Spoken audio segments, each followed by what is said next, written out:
Salam damai sejahtera saya ucapkan kepada segenap pendengar Radio Berita Kasih yang saya kasih dalam Tuhan.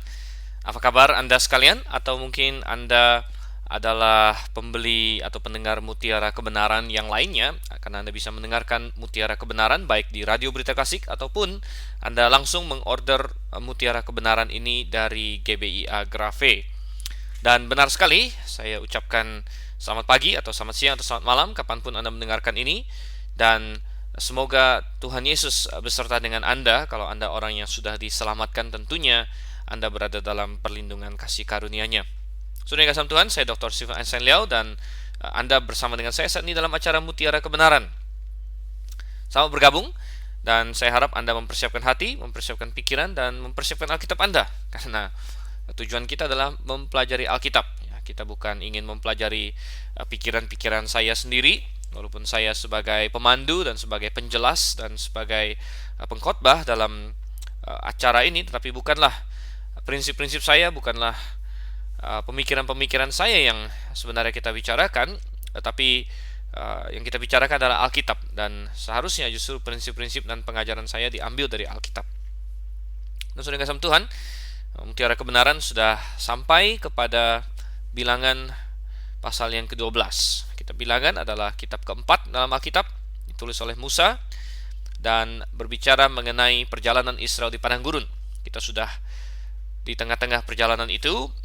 Bangsa Israel di pasal 10 dari kitab Bilangan sudah berangkat. Dari pasal 1 sampai pasal 9 dalam kitab Bilangan itu persiapan, saudara. Dan mereka berangkat. Di pasal 12 ini kita melihat ada masalah lagi yang muncul.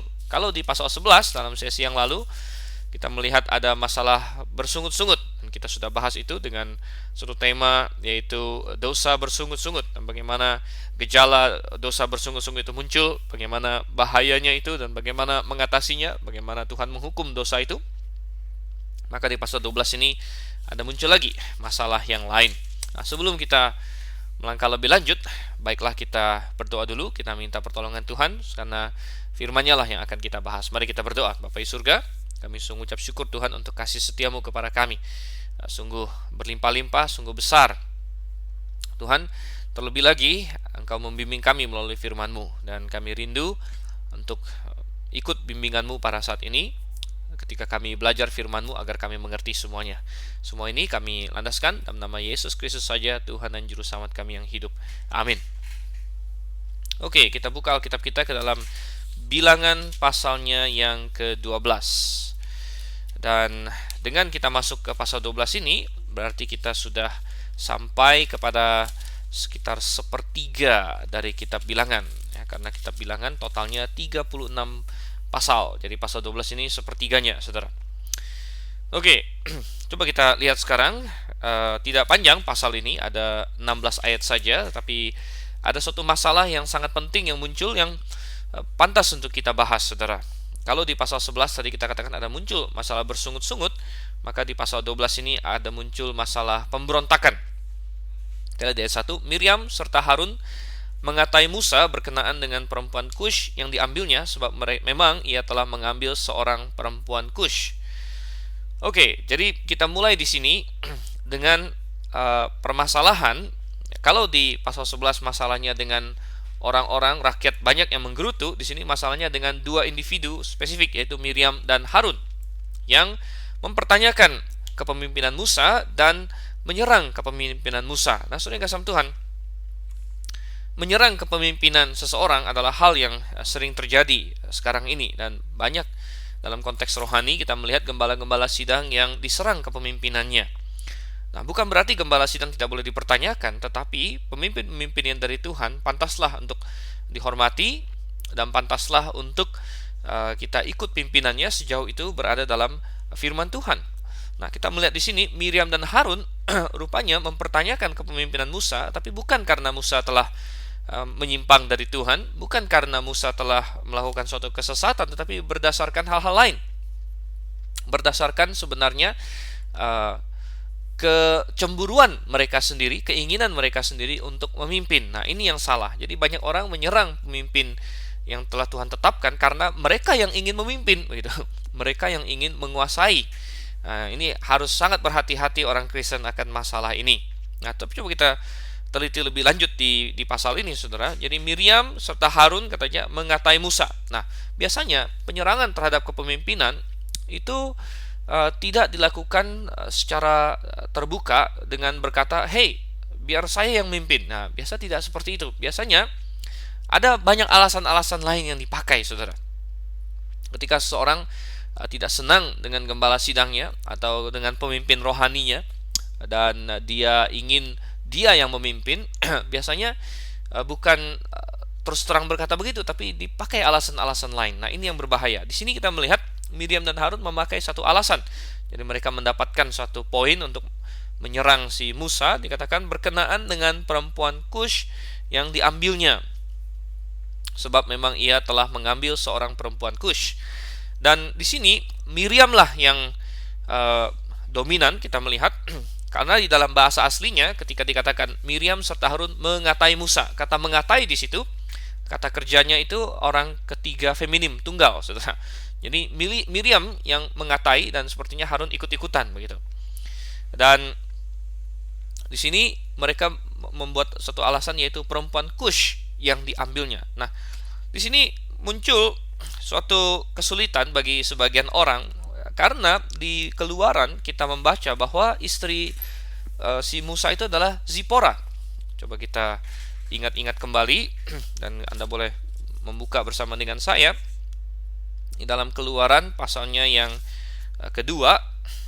Ya, di situ dikatakan di ayat 21, maka bersedia tinggal di rumah itu, Musa bersedia tinggal di rumah itu, lalu diberikan Rehuelah Zipora anaknya kepada Musa.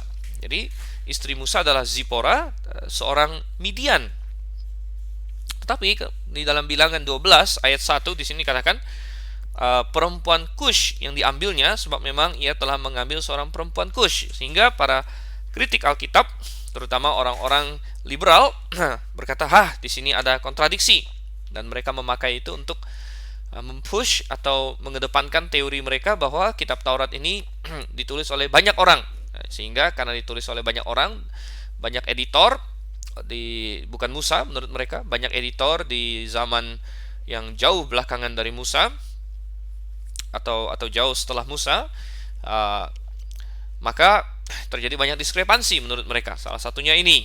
Jadi mereka membagi kitab Taurat itu katanya ditulis oleh editor-editor tak dikenal, cuman mereka kasih kode. Ada editor Jehovah yang suka pakai kata Jehovah, ada editor Elohim yang suka pakai kata Elohim. Tetapi mereka tidak bisa menjelaskan kenapa ada ayat-ayat yang pakai Jehovah sekaligus Elohim.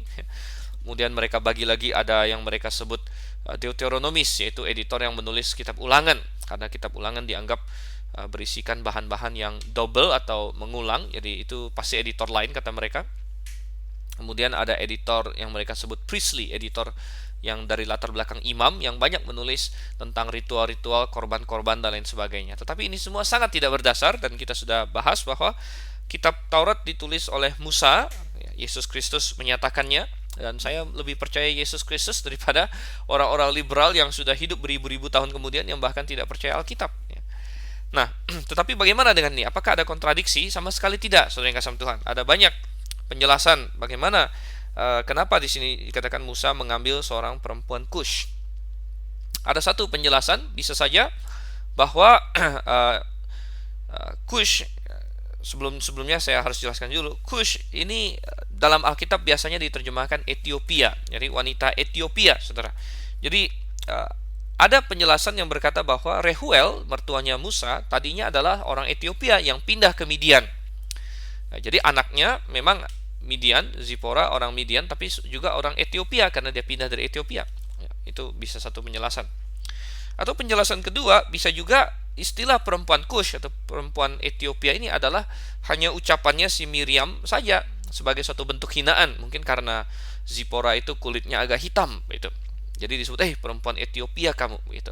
Jadi bisa saja perempuan Kush di sini atau perempuan Ethiopia hanyalah semacam suatu ungkapan ejekan gitu. Walaupun menurut saya ya penjelasan ini tidak terlalu menarik, tapi itu satu kemungkinan. Tetapi menurut saya yang jauh lebih mungkin lagi adalah bahwa perempuan Kush ini adalah memang istri keduanya Musa begitu. Istri kedua Musa. Nah, istri kedua Musa bisa berarti satu, Zipora masih hidup dan Musa mengambil istri lain?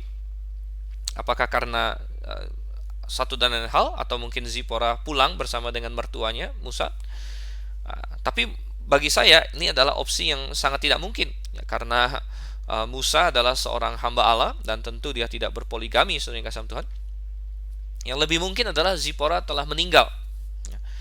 Jadi kita harus ingat bahwa Musa ini diberi Tuhan umur yang sangat-sangat panjang. 40 tahun pertama dia di Mesir, kemudian setelah itu dia lari, dia lari ke Midian, di situ dia ketemu Zipora. Kemudian dia balik lagi ke Mesir untuk membebaskan Israel, itu waktu dia berumur 80-an tahun. Jadi kalau dalam perjalanan ke Kanaan, Zipora mati, itu sesuatu yang lumrah sebenarnya. Ya, Musa diberi Tuhan umur 120 tahun, bisa saja dia hidup melebihi beberapa orang istri bahkan. Jadi ada kemungkinan bahwa Zipora sudah meninggal.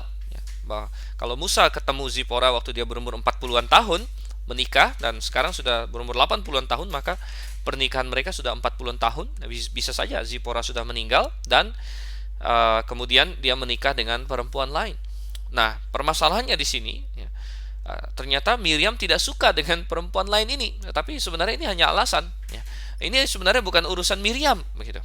Bukan urusan Miriam sama sekali, tapi ini dijadikan alasan oleh Miriam untuk menyerang Musa. Ya.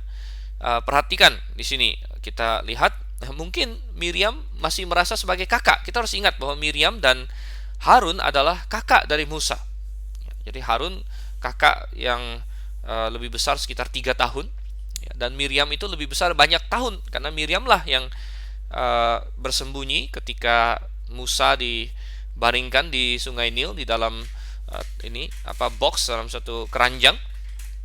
Miriam lah di situ. Jadi dalam segi tertentu memang Musa ini berhutang kepada Miriam dan Harun, dan barangkali Miriam dan Harun membiarkan hal-hal itu makin menyulut, ya, kesombongan mereka bahwa hey, kami ini kakak-kakak dari Musa, dan kami ini adalah orang-orang yang bahkan menyelamatkan Musa waktu dia kecil, apalagi Miriam gitu. Nah, kita bisa tahu bahwa seringkali ketika ada pernikahan itu timbul masalah keluarga, saudara. Ada kakak besar di sini yang sepertinya mendominasi gitu. Ini saya nggak suka nih dengan istrinya si Musa dan lain sebagainya. Tapi mereka harus ingat bahwa Tuhan telah menentukan Musa sebagai pemimpin sebenarnya, dan mereka harus taat kepadanya, mereka harus tunduk kepadanya. Nah, ini kadang-kadang sulit diterima. Ya, kadang-kadang kita berpikir bahwa ini kan keluarganya Musa, mestinya mereka mendukung Musa. Tetapi Tuhan juga pernah berkata bahwa seorang nabi dihargai di mana-mana selain di keluarganya sendiri dan di tempat asalnya. Itu seringkali benar, saudara. Nah, saya sangat kagum dengan orang-orang yang mau rendah hati dan mengikuti pemimpin yang Tuhan telah tetapkan, walaupun mungkin secara kedagingan dia merasa mestinya saya yang ini, atau dia di bawah saya mestinya, begitu. Saya masih ingat ada satu orang, yaitu gembala sidang saya dulu waktu di Amerika, saudara. Itu saya di Amerika, saya pernah di sana tahun 93 sampai 95, dan gembala sidangnya adalah Dr. Rothbell.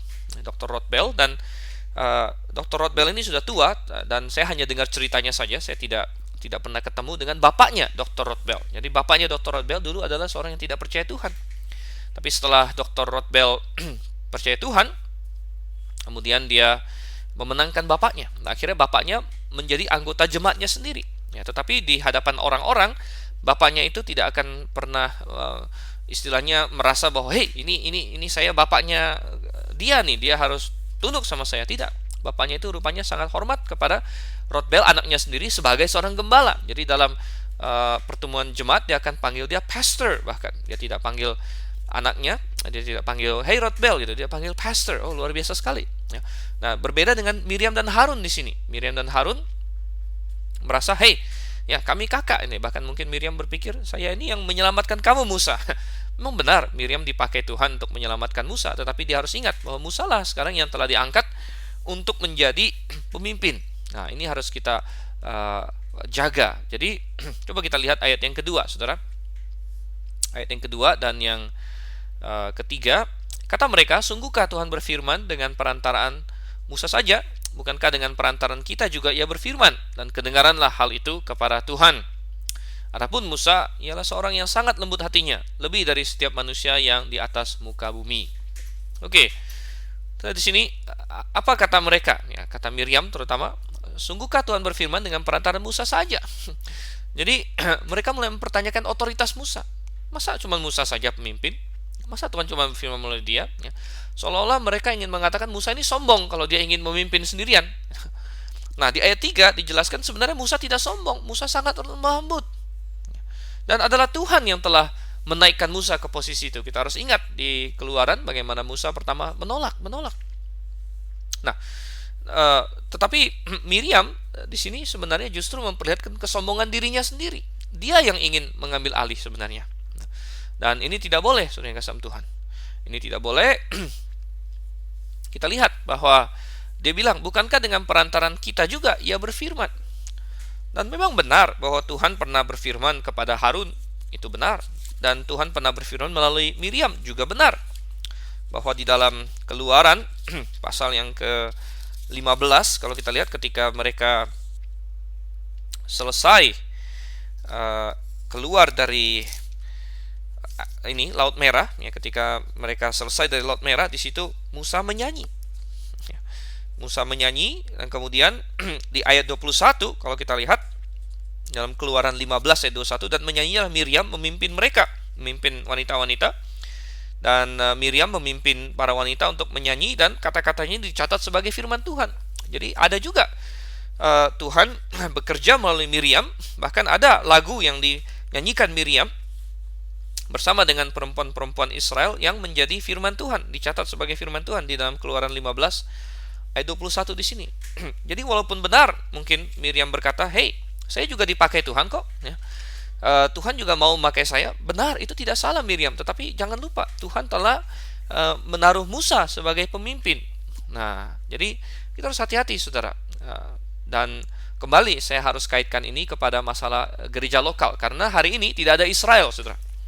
Dan tentu kita bukan bicara mengenai kepemimpinan dalam negara kita Indonesia, itu adalah urusan sekuler, itu bukan urusan rohani. Itu adalah urusan negara. Tapi apa kepemimpinan rohani yang paling jelas hari ini? Ya, salah satunya yang paling jelas kepemimpinan rohani adalah di dalam jemaat lokal, karena hari ini Tuhan bekerja melalui jemaat lokal. Dan sebagaimana Israel harus punya pemimpin, demikian juga jemaat lokal harus punya pemimpin. Dan siapakah pemimpin dari jemaat lokal itu? Adalah gembala sidangnya. Gembala sidang. Nah, di dalam Alkitab Perjanjian Baru ada 3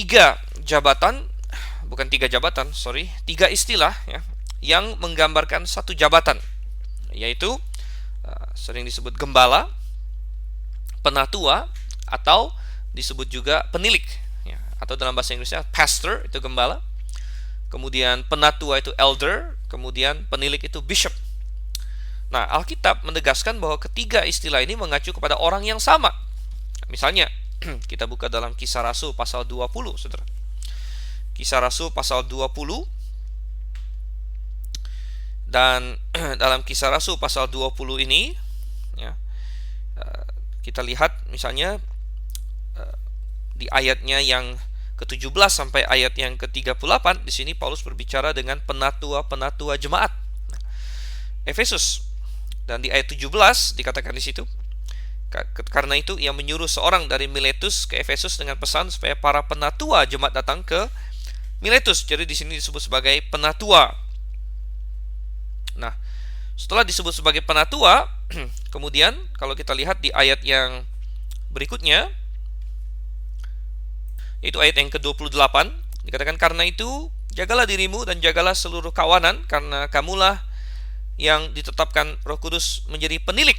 Nah, jadi disebut penilik di sini. Penatua sama dengan penilik. Kemudian ada kata-kata lagi, untuk menggembalakan jemaat Allah yang diperolehnya dengan darah anaknya sendiri. Jadi penilik yang menggembalakan, jadi seorang gembala sidang juga. Jadi penilik, penatua, gembala, ini 3 istilah mengacu kepada satu jabatan yang sama.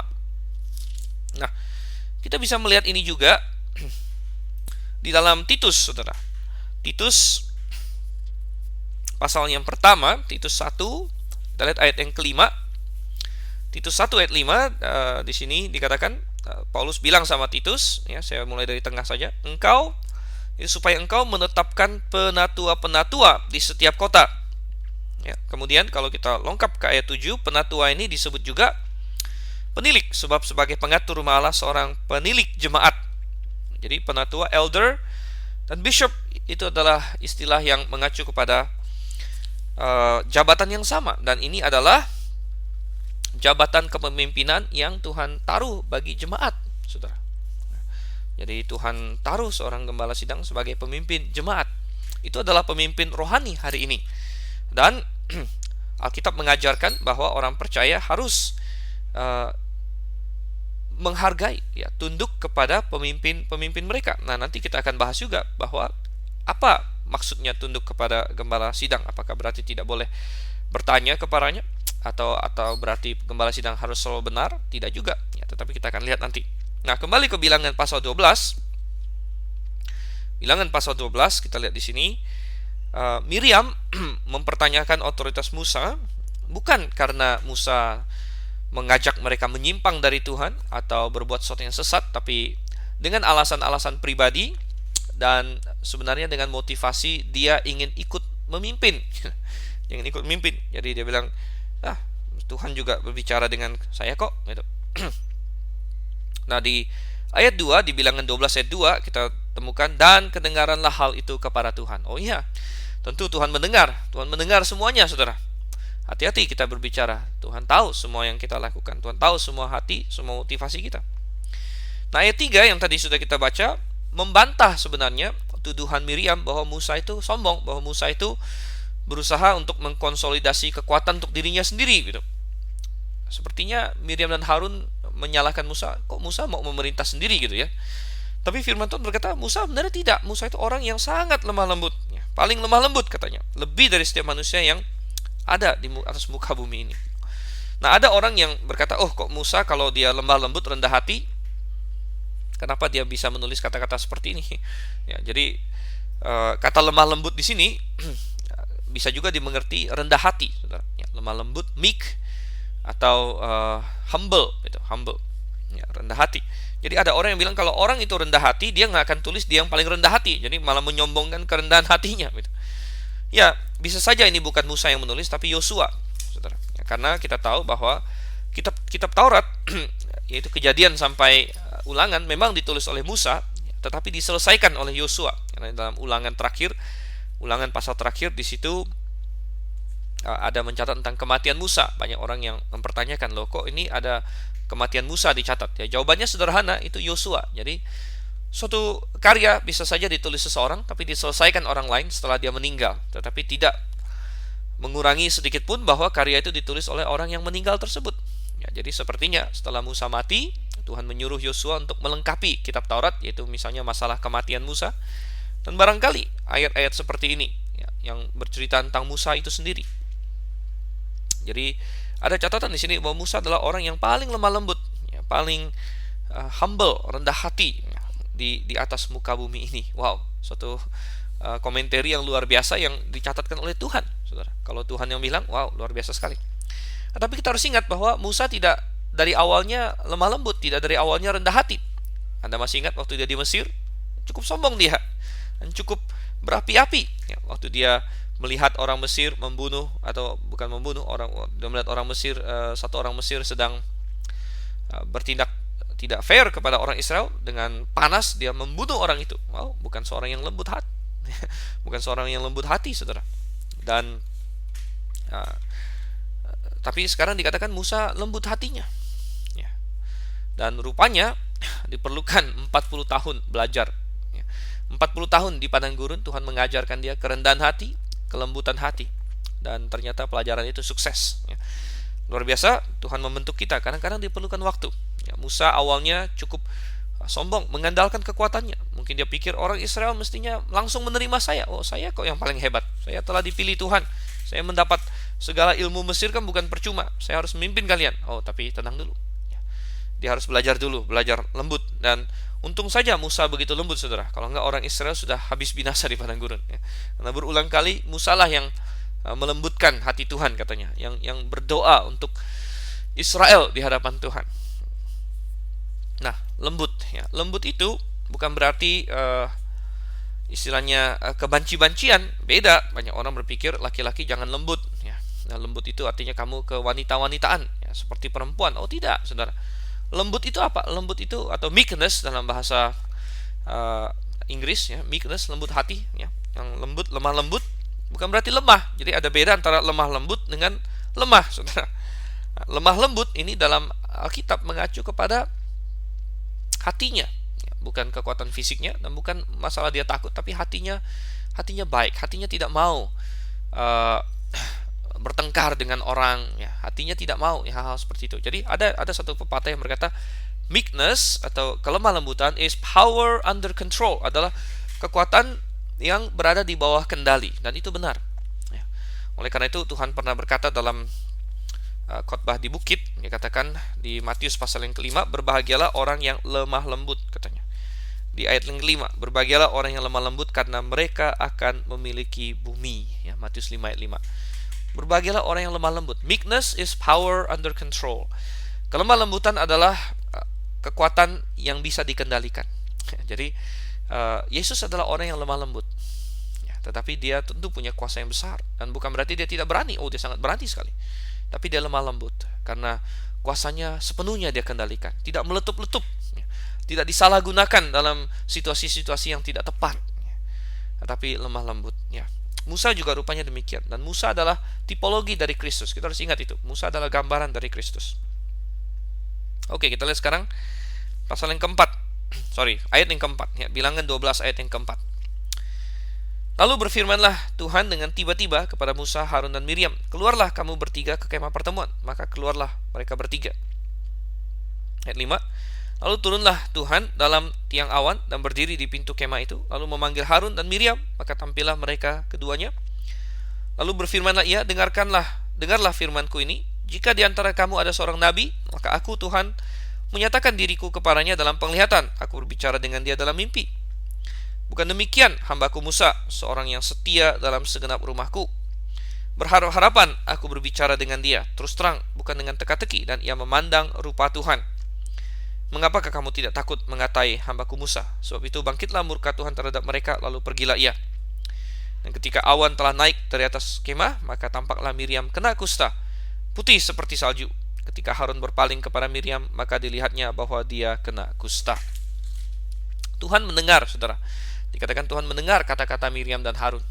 Kadang-kadang ada orang yang berusaha untuk menantang otoritas pemimpin rohaninya, bukan muka dengan muka, tapi berbicara di balik dia, di belakang dia, bikin gosip, menyebarkan kata-kata yang tidak sedap.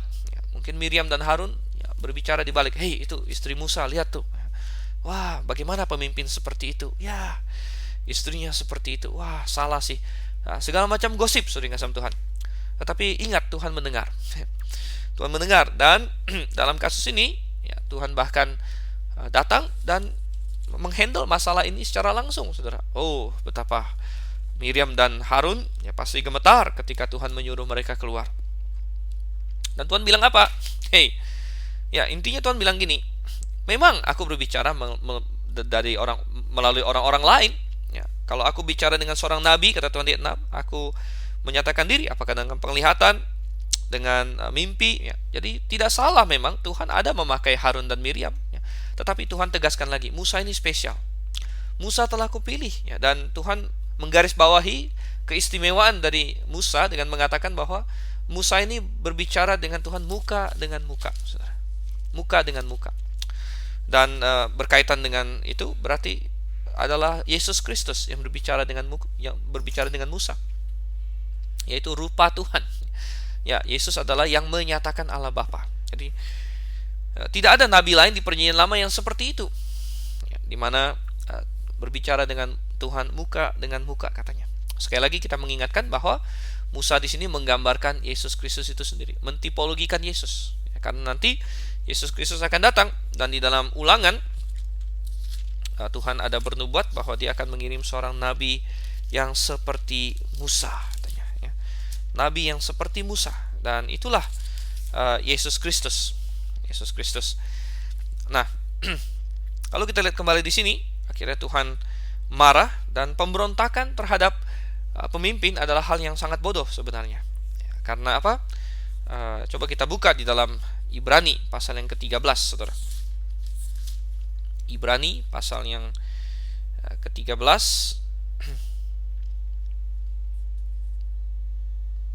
Kalau kita lihat di sini berbicara mengenai mentaati pemimpin-pemimpin. Ayat yang ke-17. Taatilah pemimpin-pemimpinmu dan tunduklah kepada mereka, sebab mereka berjaga-jaga atas jiwamu sebagai orang-orang yang harus bertanggung jawab atasnya. Dengan jalan itu mereka akan melakukannya dengan gembira, bukan dengan keluh kesah, sebab hal itu tidak akan membawa keuntungan bagimu. Iya, luar biasa sekali kita melihat di sini. Tuhan katakan bahwa pemimpin Tuhan tuntut tanggung jawab. Dan oleh karena itu, pemimpin harus bekerja bagi orang yang dia pimpin. Pemimpin yang alkitabiah adalah pemimpin yang melayani. Dia melakukan yang terbaik untuk umatnya. Dan oleh karena itu umat disuruh untuk mentaati pemimpin-pemimpinnya. Supaya itu toh menguntungkan. Karena pemimpin-pemimpin itu bekerja bagi engkau. Berjaga-jaga, mengajar, membangkitkan kerohanianmu. Oke, kembali ke bilangan di sini, pasal 12 kita melihat akhirnya setelah Tuhan selesai bicara, Miriam kena kusta. Putih katanya. Wow, ini hukuman Tuhan. Nah, mungkin ada yang bertanya, kenapa Harun tidak kena, saudara? Ya kan mereka berdua terlibat di sini. Miriam yang kena. Ada beberapa alasan. Pertama, memang kesalahan ini adalah kesalahan utamanya Miriam. Karena kita lihat lagi indikasi di ayat 1, Miriamlah yang bicara. Ya, Harun itu ikut saja. Jadi Miriam adalah otaknya. Miriam adalah motor penggeraknya. Dan Harun ya kebawa-bawa oleh kakak perempuannya ini. Dan kita melihat karakter Harun memang karakter tipe yang gampang dipengaruhi orang, gampang menyerah kepada tekanan. Kita sudah melihat itu di Keluaran 32 dalam kasus lembu emas. Waktu orang Israel menekan dia, mempressure dia, ayo buat bagi kami Allah lain. Ya, Harun ketakutan dan langsung ikut. Ya. Dan sepertinya dia di sini juga kena pengaruh oleh kakak perempuannya Miriam. Jadi Miriam otaknya, jadi dia yang kena hukum. Kemudian alasan kedua, Harun adalah imam besar bagi Allah. Jadi Harun menjabat imam besar waktu itu. Jadi kalau Harun sebagai imam besar kena kusta, wow, dia tidak bisa lagi berposisi sebagai imam besar. Jadi tidak boleh, saudara sementara. Jadi Tuhan menghukum Miriam saja yang kena kusta. Lalu kita lihat sekarang ayat yang ke-11 sampai ayat yang ke-16. Lalu kata Harun kepada Musa, Tuanku, janganlah kiranya timpakan kepada kami dosa ini yang kami perbuat dalam kebodohan kami. Janganlah kiranya dibiarkan dia sebagai anak gugur yang pada waktu keluar dari kandungan ibunya sudah setengah busuk dagingnya. Lalu berserulah Musa kepada Tuhan, ya Allah, sembuhkanlah kiranya dia. Kemudian berfirmanlah Tuhan kepada Musa, sekiranya ayahnya meludahi mukanya, tidakkah ia mendapat malu selama 7 hari? Biarlah dia selama 7 hari dikucilkan keluar tempat perkemahan, kemudian bolehlah ia diterima kembali. Jadi dikucilkanlah Miriam keluar tempat perkemahan 7 hari lamanya, dan bangsa itu tidak berangkat sebelum Miriam diterima kembali. Kemudian berangkatlah mereka dari Hazerot dan berkemah di padang gurun Paran. Iya. Jadi kita melihat di sini Harun langsung ketakutan. Ya, Harun tahu tentang kusta karena memang di Israel hukumnya adalah orang diduga kusta itu harus dihadapkan ke imam besar supaya imam menentukan kusta atau bukan. Bahkan imamlah yang memvonis seseorang sudah tahirkah atau masih kustakah. Jadi imam adalah otoritas atas kusta sebenarnya. Jadi ketika dia melihat Miriam seperti itu, wah, dia kaget sekali. Dan ya, dia langsung tahu mereka telah berbuat salah dan segera dia memohon kepada Musa. Dan kita melihat kebesaran hati Musa, kelemah lembutan dia di sini. Dia sama sekali tidak berkata, nah kalian sih ya tahu rasa, ya, atau dia tidak bersombong-sombong ria atas ini, tapi ya dia langsung berkata pada Tuhan, Tuhan sembuhkanlah dia.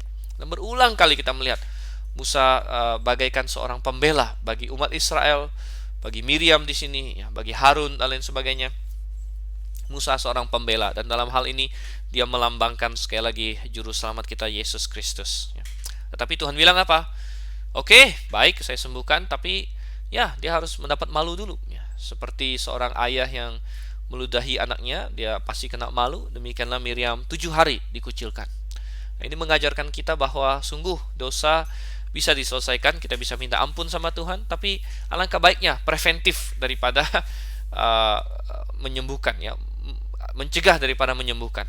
Dosa bisa dimaafkan, tapi kadang-kadang efek dosa bisa membuat kita malu minimal, saudara, kalau bukan efek-efek lain yang lebih parah lagi. Jadi kita lihat di sini akhirnya Miriam dikucilkan selama 7 hari. Nah, oke, apa yang bisa kita tarik saudara yang kasih Tuhan bagi kita hari ini? Ya, tadi sudah kita lihat siapa pemimpin rohani kita hari ini. Tentu dalam konteks jemaat lokal adalah organisasi atau organisme yang Tuhan tetapkan untuk hari ini, sebuah gereja lokal, dan pemimpin gereja lokal adalah gembala sidang. Jadi hari ini baiklah kita belajar untuk mentaati gembala-gembala sidang. Nah, mentaati dalam hal apa saudara yang kasih Tuhan? Nah, saya ingin menjelaskan sedikit dalam waktu yang singkat mengenai otoritas gembala sidang dalam jemaat lokal. Nah, kita baca dalam Alkitab bahwa Tuhan memang telah memberikan kepemimpinan kepala gembala sidang. Tadi di dalam Ibrani jelas sekali bahwa mereka harus ditaati. Ditaati dalam hal apa? Mereka punya tugas untuk membimbing dalam hal rohani. Ya, dan jemaat mengikuti, meneladani mereka, mentaati mereka. Ya.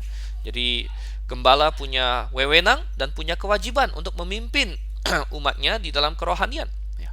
Mungkin menegur ketika ada jemaatnya yang berbuat dosa. Nah, jemaat itu harus tahu gembala sidang saya memang punya hak, bukan hanya punya hak, punya kewajiban dan punya tugas untuk menegur saya kalau saya menyimpang dari kebenaran. Jadi jangan ada jemaat yang marah dan berkata, kok gembala sidang marahin saya? Kalau memang Anda menyimpang dari kebenaran, ya, dan gembala sidang menegur, itu adalah hak dan kewajiban dia sebagai pemimpin. Bahkan itu tugas dia, gembala sebagai seorang gembala. Gembala punya tugas untuk memimpin umatnya dalam hal melakukan kebenaran. Dan gembala punya kewajiban untuk melakukan itu, untuk mengajak umatnya, ayo kita begini. Gembala punya hak untuk datang dan mengkonseling Anda dalam hal keluarga.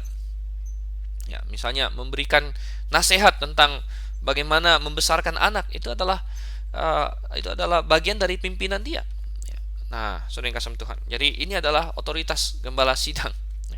Tetapi saya ingin berbicara kepada gembala-gembala sidang juga bahwa hati-hati, jangan menyalahgunakan otoritas yang Tuhan berikan. Coba kita lihat dalam 1 Petrus pasal 5. 1 Petrus pasal 5 di sini katakan di ayat 2. Gembalakanlah. Jadi kita lihat dari ayat 1, 1 Petrus 5 ayat 1. Aku menasihatkan para penatua di antara kamu. Jadi disebut penatua.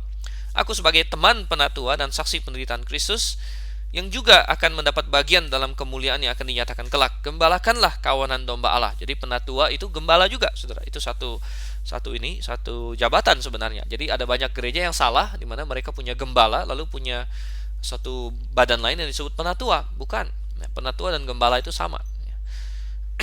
Nah, tidak ada pendeta dalam Alkitab.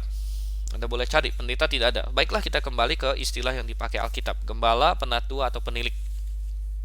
Jadi katakan, gembalakanlah kawanan domba Allah yang ada padamu, jangan dengan paksa, tetapi dengan sukarela sesuai dengan kehendak Allah, dan jangan karena mau mencari keuntungan, tetapi dengan pengabdian diri. Janganlah kamu berbuat seolah-olah kamu mau memerintah atas mereka yang dipercayakan kepadamu, tapi hendaklah kamu menjadi teladan bagi kawanan domba itu. Maka kamu, apabila gembala agung datang, kamu akan menerima mahkota kemuliaan yang tidak dapat layu. Jadi gembala sidang, camkanlah nomor 1, ya, bahwa kita menggembalakan manusia bukan sebagai tuan atas mereka, tetapi sebagai gembala. Ada perbedaan. Seorang tuan memiliki dan memerintah atas mereka, tapi seorang gembala tidak. Seorang gembala memimpin melalui memberi contoh, katanya di sini. Dikatakan di sini ayat yang ketiga, tetapi hendaklah kamu menjadi teladan bagi kawanan domba itu. Menjadi contoh. Ya. Tentu kita memberi pengajaran, kita mengajar, kita menegur, kita menasihati, kita mengajak. Itu adalah tugas gembala sidang.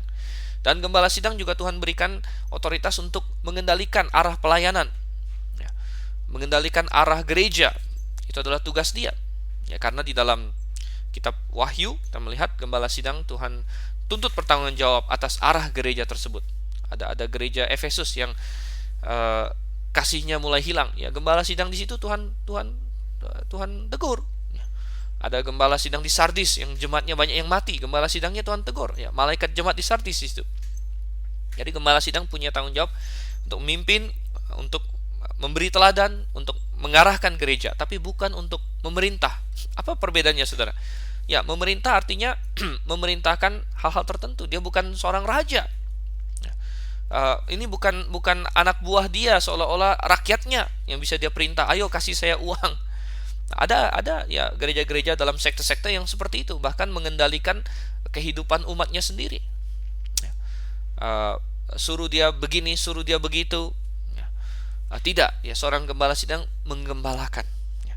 Dan kita harus selalu ingat bahwa kita adalah gembala bawah.